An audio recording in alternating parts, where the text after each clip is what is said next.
Hey everyone, this is P4L, and I'm doing just kind of an impromptu live stream. I didn't schedule this. I actually wasn't planning on reviewing Dinobot since I just got back from my vacation overseas and got him way later than anyone else. That said, I know people are having some problems with this guy, and there's actually some cool, or not cool, but interesting hidden stuff that I thought people would benefit from, because I was talking to a couple of friends and other fans, and I was like, hey, I really like this thing, and people were like, what are you talking about? So the main point of this live stream is actually to show you guys off this. So you may be barely able to see it, but you see that disc here? Most people have their Dinobot transformed like this, as you might expect. But they may not be aware. They may be aware you have like a minor ab crunch and waist articulation. But there's actually a hidden double hinge in here, which allows you to extend the waist. And like I said, I've talked to numerous people, and none of them have any idea what I'm talking about. So it's kind of like a hidden joint that gives you more articulation and some like figure arts figures and stuff like that. And I don't blame people for missing it. But if you just go ahead and grab the waist and just pull up on it, like I said, you get like at least a ½ centimeter of extra waist, which I think helps with the proportions and helps you with ab articulation too. So you can go down way further, at least 45 degrees. And then if you turn to the side, even further than that. So I think that's a cool hidden feature, and it wasn't featured in the instructions at all. I've checked numerous times. I haven't watched any other reviews except Piog's, because he's usually the one I watch. But nobody else has shown it off. And like I said, there's a double hinge here, all the way in at the front of his hip or crotch area. So again, really quickly, you can just get him straightened out like that and collapse it like so. And he's kind of squat looking, which I think people are okay with. But again, if you want that extra bit of articulation, just pull up on that and that double hinge will release. And if you want, you can even just do it like partially. You don't have to do it all the way up or down. It's not like notched or anything like that. So you can get a little bit more height, which I think looks a little bit better as far as his proportions go. So some other things, a lot of people have been missing this very small detail, and some people apparently have been spreading misinformation about this. There's this little foot piece up front, and people forget to like lift it up. It's just a little hinge piece. It just aligns up here, and all it does is basically make the foot look a little bit less goofy. Some people were saying that apparently that they're saying this helps with ankle stability, but it has nothing to do with the ankle, so I'm not really sure where that came from. But yeah, that's one thing. Another thing that I've seen and I personally have had issues with, and it took a while to figure out. Hey, Rugelhide, how's it going? The figure is not complicated. It's actually, I wouldn't say it's complicated. I think it's a pretty fun transformation. But one of the difficulties is this part here. I see a lot of people mistransforming this portion. And you can see the rounded piece here, how it has curves to it that should go all the way around. This top part should remain flat. A lot of people seem to be mistransforming this, and I'll show you what they do. So you're pegging this faux dino chest, right?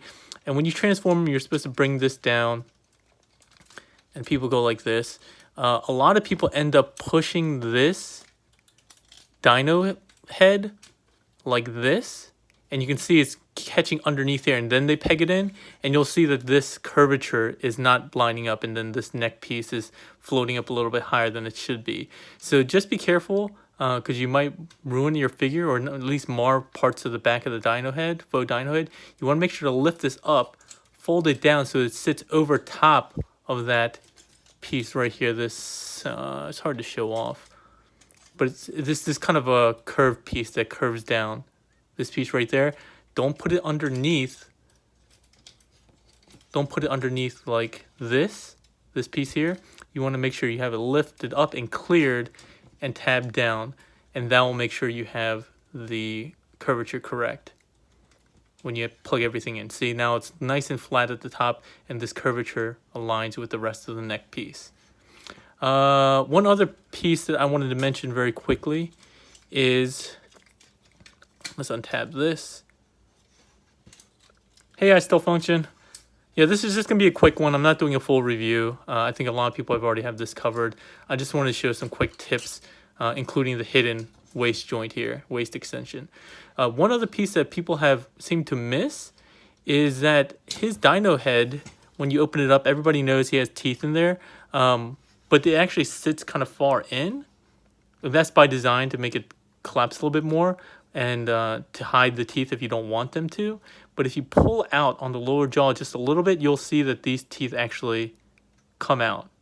Don't pull out on it too hard or it'll come untabbed like this, and that's not what you want. You just want to pull out on it just a little bit, and then you can get the actual teeth to show, and you can be gritting his teeth and actually see the top row of his teeth. Because otherwise, you kind of are limited in what kind of expressions you can do in Dino mode. So really, that's it. I just wanted to show off those quick tips. If you guys have any other tips that you guys have figured out in terms of help with transformation or just cool functionality like this and the waist extension, let me know in the comments, not comics, the comment section, and hopefully that'll help other people as well. I just wanted to help some folks that were seemingly missing a really cool aspect of this figure, and it helps with posability a lot. I won't be doing a full review of this. I think the transformation is, for the most part, pretty intuitive, except for a couple of those pieces there. I guess the only other portion I might talk about right now is the fact that these Dino mode feet, some people seem to have a little bit of trouble with these getting in, and there's no real secret to it. You just have to make sure that you rotate these about 180 degrees, and I kind of get them positioned like this, kind of facing straight down or straight towards the back, as tucked in as possible, and then when I close it, they kind of sit right in to place. Hopefully that makes sense. And again, here, make sure that the faux dinosaur head, this rear portion, clears these two hook pieces on either side. Don't put it in underneath like this, because you're going to run into interference. You have to clear it upwards and then come down. Otherwise, you're not going to get that really nice flush look there. So let's see. Rugelhide, you said, what beast character would you like to have a Master Beast figure?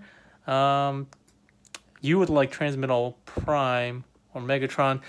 I don't know. I mean, I don't really like I always thought the Transmetal Prime, the one with the surfing one, I have him somewhere. Oh, I think he's in my display cabinet. I have the original one. I never really liked that design. I thought it was kind of too, 90s, where you had to have like a surfer as a transformer robot and an ape. I thought that was kind of weird. I would like to see, what's his name, Rampage. I'd like to see a Rampage, just because I think he's just a cool looking character. Should be easy to do the transformation. And I just like, big bulky characters that could do a lot of damage. And his like spark, his indestructible spark was kind of cool. Oh yeah, I Still Function literally said Rampage as well. So I didn't steal that from you. I just didn't see your comment until afterwards.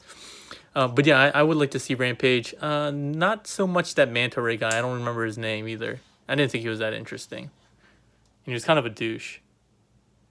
Do you think MP Beast Wars Megatron is overpriced? It's hard to say. I mean, I can't really make a judgment on pricing without having the character in hand. I thought it was, honestly, especially for US and international. But the pricing for Japan is actually really good.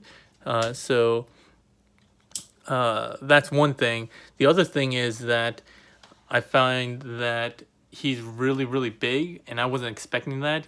At least in Dino mode. His Dino mode looks ginormous. He looks only slightly taller here in robot mode from the pictures we've seen. So if that's the case, I still think it is asking a bit much for fans, especially for kind of more of a niche genre, especially for Japan. I don't think Beast Wars was very popular in Japan. But yeah, I think he's a little overpriced. But until I get the figure in hand, can actually see what he's like, it's hard to make that kind of judgment call. I will say though, I've always thought the Beast Wars Master Beast line has been a little pricey, but I can't hate on the finish and textures. Like, this is just honestly really amazing. I was really surprised with Optimus's finish. It was kind of like a, I don't know, it had texture. It wasn't just smooth. And you can see here the molded details on the scales of Dinobot. That's a lot of great detail. The paint looks really nice. I do think the paint on these portions, especially the gold, looks a little too cheap for my taste. But by and large, I think overall they did a really good job. The face looks good, the molding looks good. So the exterior versions of all of these alt modes look really fantastic for beasts, the beast modes. So if they carry that on, and for figures as large as Megatron is in alt mode and beast mode, I mean, it might be justified.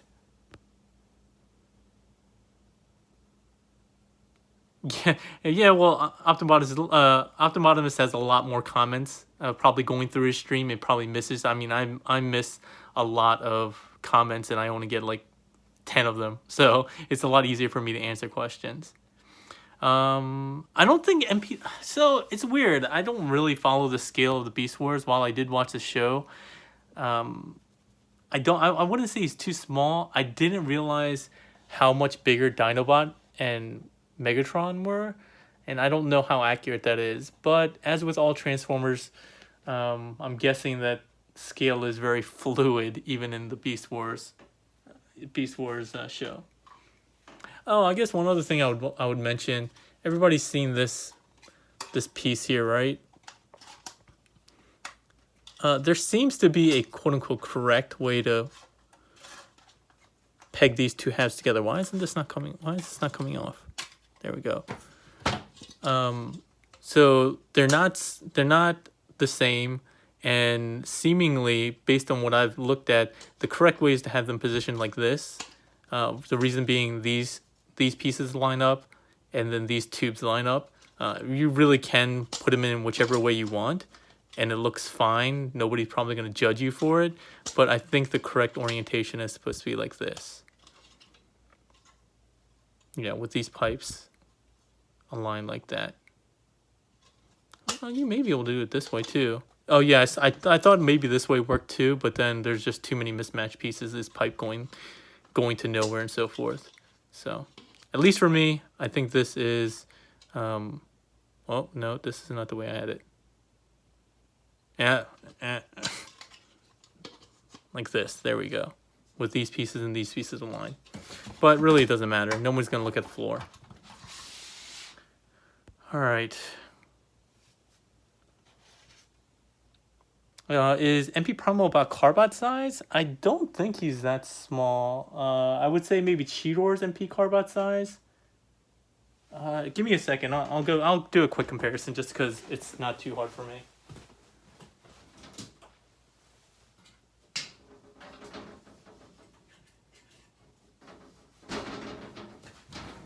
All right, here's Cheetor.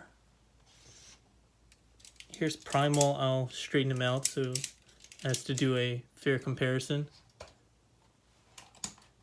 And then a Carbot. Let's see. Prowl.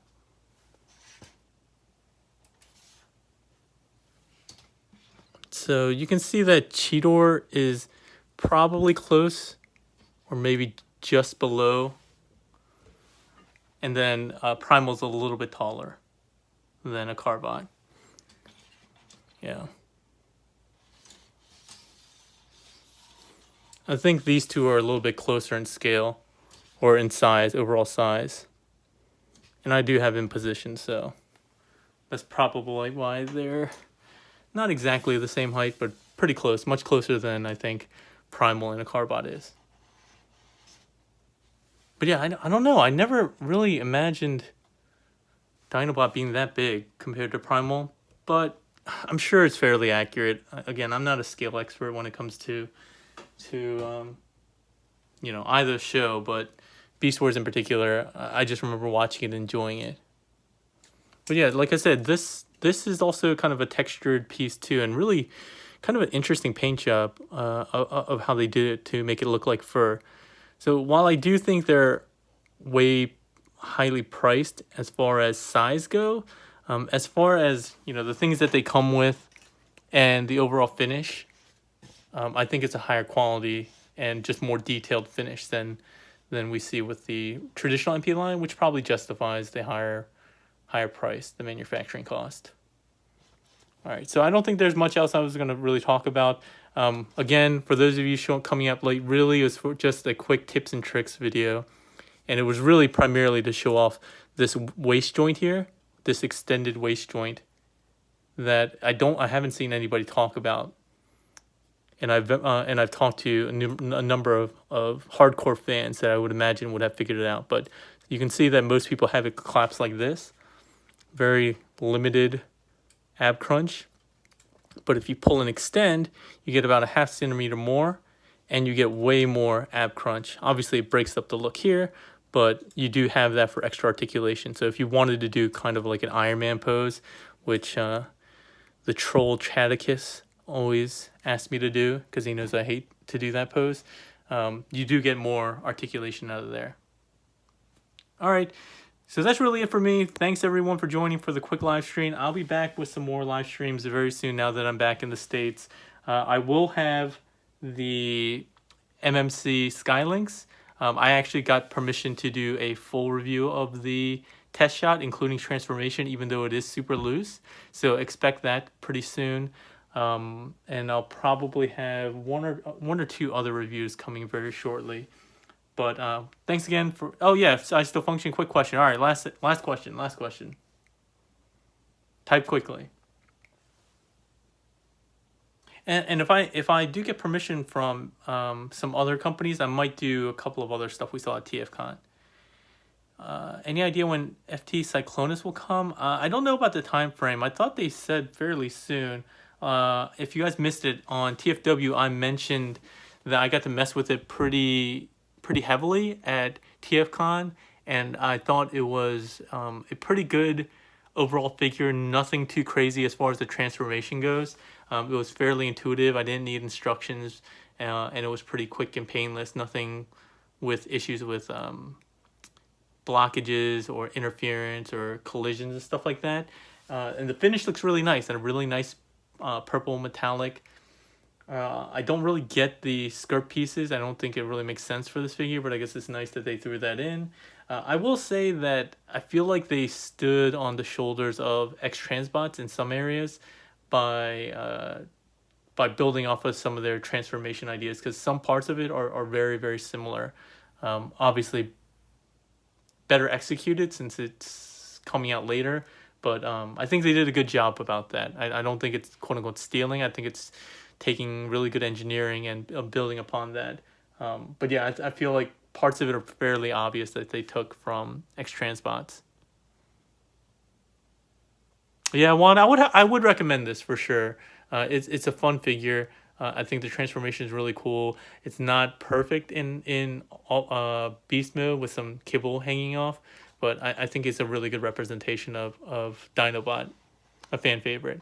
I will complain about the shoulder ratchet still. Not like the broken parts here, but just the fact that you got to go from like by your sides to like this. So you know how people complain about A stances and the ratchets for the legs typically? We get that here with Dinobot and his shoulders. You can kind of get around it if you don't have broken shoulders at this inner hinge and get only a little bit out, but then it breaks up the look a little bit. So you're kind of standing at attention, or you're really far out because of the way the ratchets work. The monolith figures, they already said that they're coming out before the end of the year. At least all the limbs will be out before the end of the year, and they actually think that they'll have Motormaster out by the end of the year, if not early next year. So we'll have that guy out at least around the new year, I would say. Yeah, the hands look like facehuggers. Did you review MMCRC? I actually have MMCRC. The problem is, after a lot of back and forth, they were telling me that there were some modifications I would need to make the alt mode transform correctly, especially in this knee section. But after several hours of me trying to correct what they said I should correct, I found out that the correction was not correct, and that it was actually a molding issue on other parts. So I can't transform her correctly And so they asked me to wait for an updated sample before I do that. So I apologize. I did say I was going to review her, do a live stream review, but I was unable to do so for that very reason. So yeah. All right. So I think that's it. I think you guys had all of your questions answered. Hopefully you enjoyed it. And that's really about it. Maybe I'll do a quick live stream at some point down the line, just showing them a quick comparison in robot mode with FTRC, but just another quick one. All right. Thanks for joining, everyone. Hope you liked it. If you like the video, please give it a thumbs up, share, and subscribe, and share the tip about the waist extension with your friends. All right. Have a good one. No transformation of MP-36.